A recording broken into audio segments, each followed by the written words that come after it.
Assalamualaikum warahmatullahi wabarakatuh. Saya Syafira Agustin dengan NIM 200111046, Program Studi Agribisnis Universitas Muhammadiyah Bandung akan memaparkan materi mengenai mengelola ketidakpastian dalam supply chain management.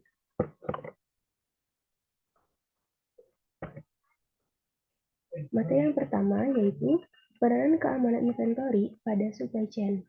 Keamanan inventory atau safety inventory merupakan persediaan yang dilakukan untuk memenuhi permintaan yang melebihi jumlah permintaan, yang pada akhirnya bertujuan untuk mencegah eksploitasi serta mengurangi kerentanan terhadap gangguan yang mengancam. Lalu, safety inventory diperlukan karena permintaan tidak pasti dan kekurangan produk yang dapat terjadi jika permintaan yang sebenarnya melebihi perkiraan, yaitu bertujuan untuk memastikan pergerakan barang tepat waktu dan efisien. Lalu ada tujuan mitigasi keamanan ancaman. Yang pertama, untuk membangun efisiensi dan mengamankan pergerakan barang, untuk membangun sistem rantai pasok agar mampu menghadapi dan bertahan dari ancaman dan bahaya yang makin berkembang, membangun sistem yang dapat pulih secara cepat ketika terjadi gangguan. Dengan demikian, hal utama yang harus diperhatikan adalah keamanan dalam persediaan atau dalam inventory tersebut.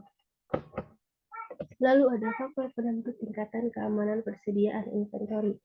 Yang pertama, ketidakpastian dari permintaan dan penawaran atau supply and demand. Pada faktor pertama ini, ketidakpastian pada pertumbuhan demand and supply, yaitu level dari keamanan inventory yang dibutuhkan akan meningkat. Ketika reaksi pasar terhadap suatu monoproduk menjadi lebih jelas, ketidakpastian dapat dikurangi dan lebih mudah untuk diprediksi. Lalu, faktor yang kedua yaitu tingkatan yang diharapkan dari ketersediaan produk. Pada faktor kedua ini, tingkatan ketika level yang diharapkan dari suatu persediaan meningkat, maka tingkatan level yang diharapkan dari keamanan persediaan pun akan meningkat. Lalu ada faktor yang mempengaruhi keamanan inventory atau safety stock. Menurut Sofyan Asauri, menjelaskan bahwa safety stock adalah persediaan tambahan yang diadakan untuk melindungi atau menjaga kemungkinan terjadinya kekurangan bahan atau stock out. Menurut Sofyan Ansuri juga, faktor yang menentukan besarnya persediaan pengamanan yaitu meliputi penggunaan bahan baku, yaitu memperkirakan penggunaan bahan baku selama periode tertentu, khususnya selama periode pemesanan yang rata-rata penggunaan bahan baku tersebut ditentukan pada masa sebelumnya.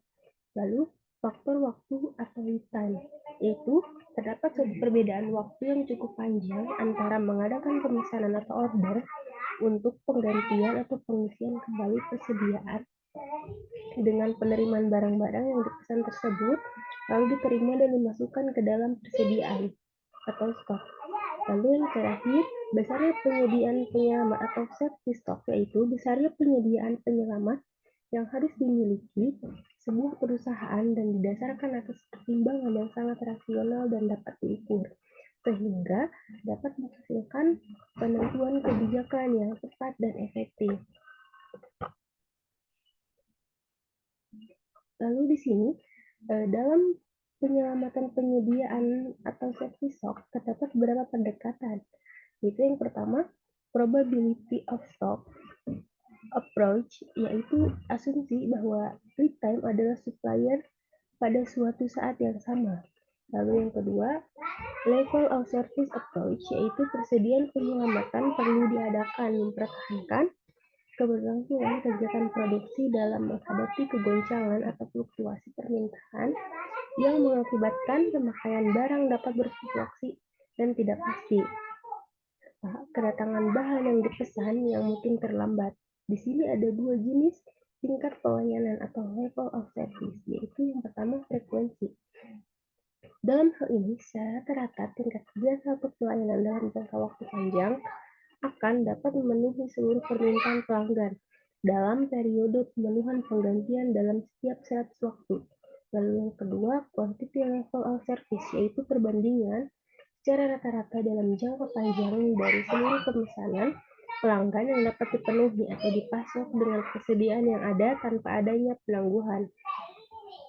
Sehingga penekanan Pendekatan level of service ini lebih baik dan rasional untuk digunakan oleh sebuah perusahaan karena dapat diketahui hubungan antara tingkat pelayanan dengan tingkat penyelamatan yang dihadapkan, yaitu untuknya dibutuhkan suatu ukuran fluktuasi permintaan yang diharapkan dan dapat diserap atau dipenuhi dari adanya persediaan. Nah, dalam menentukan cadangan penyediaan, ada dua hal pokok yang harus diperhatikan, yaitu yang pertama, besar kecilnya kemungkinan terjadinya kehabisan bahan atau stock out, lalu besar kecilnya atau sulit dan mudahnya memperoleh bahan-bahan secara cepat dan tepat. Artinya, apabila kemungkinan terjadinya stock out terbesar, dapat diantisipasi dengan upaya pengadaan darurat secara mudah dan cepat dan belum tentu perlunya cadangan penyelamat. Nah, menurut Rianto, ada faktor yang menentukan besar kecilnya safety stock dalam suatu perusahaan, yaitu resiko kehabisan persediaan dan hubungan antara biaya penyimpanan di gudang pada satu pihak dengan biaya-biaya ekstra yang harus dikeluarkan sebagai akibat dari kehabisan persediaan di lain pihak.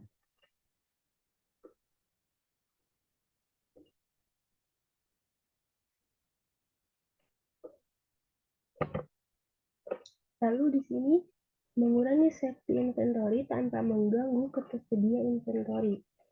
Yang pertama, mengurangi replenishment lead time, mengurangi demand uncertainty, menggunakan continuous monitoring, menggunakan substitusi, memanfaatkan agregasi, mengelompokkan inventory berdasarkan besaran permintaan, menggunakan kesamaan komponen, agregasi inventory, menunda diferensiasi produk, dan yang terakhir, sentralisasi informasi ketika mencapai titik tertentu. Nah, di sini ada studi kasus. Pabrik tepung akan meningkatkan produksi ketika mendekati bulan Ramadan dan Idul Fitri. Untuk melakukan hal tersebut, perusahaan membutuhkan tempat persediaan barang atau gudang untuk menyimpan hasil produksi yang akan didistribusikan di masa yang akan datang. Oleh karena itu, penentuan jumlah barang yang disimpan perlu menjadi perhatian khusus manajemen perusahaan. Kecepatan barang masuk dan keluar biasa disebut material flow time. Menurut hukum Littell, material flow time dirumuskan sebagai berikut. I sama dengan D dikali TI sama dengan jumlah. I sama dengan jumlah barang, D sama dengan hasil produksi atau penjualan selama beberapa waktu, T sama dengan waktu arus barang. Nah, contohnya di sini apabila sebuah gudang menyimpan barang sebanyak 10.000 unit dan dapat menjual 100 unit per hari, maka rata-rata waktu arus barang adalah sebesar 10.000 per 1.000, sama dengan 100 hari. Besarnya siklus persediaan barang adalah sebagai hasil dari produksi, transportasi, atau persediaan barang dalam jumlah yang besar. Semakin besar jumlah persediaan, akan semakin besar biaya yang dibutuhkan untuk menyimpan barang tersebut. Nah, di sini perlu diperhatikan bahwa semakin besar pembelian barang, maka akan membutuhkan biaya penyimpanan yang besar. Tetapi dengan semakin sering pengiriman barang yang dilakukan, maka akan meningkatkan biaya transportasi. Nah, apabila penawaran dan permintaan barang dapat diprediksi dengan tepat, maka perusahaan cukup memperhatikan satu faktor utama, yaitu siklus persediaan barang. Tapi dalam kenyataannya, seringkali prediksi yang sudah dilakukan sebelumnya tidak sesuai dengan kenyataan. Mengapa hal itu bisa terjadi?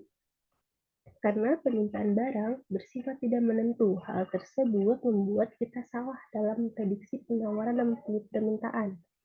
Semakin tinggi tingkat ketidakmenentuan permintaan barang, maka semakin sulit pula perusahaan dalam melakukan prediksi. Kunci utamanya adalah seberapa besar manajemen akan menentukan berapa besar nilai aman persediaan barang di gudang penyimpanan. Misalnya, apabila perusahaan mempunyai persediaan barang terlalu besar dan barang tersebut tidak laku dijual, maka mungkin perusahaan akan menjual barang tersebut dengan harga murah atau bahkan membuangnya karena sudah kadaluarsa. Tetapi apabila perusahaan mempunyai persediaan barang terlalu sedikit dan permintaan besar sehingga perusahaan tidak dapat memenuhinya, maka perusahaan akan mengalami kerugian akibat hilangnya potensi keuntungan yang akan didapat.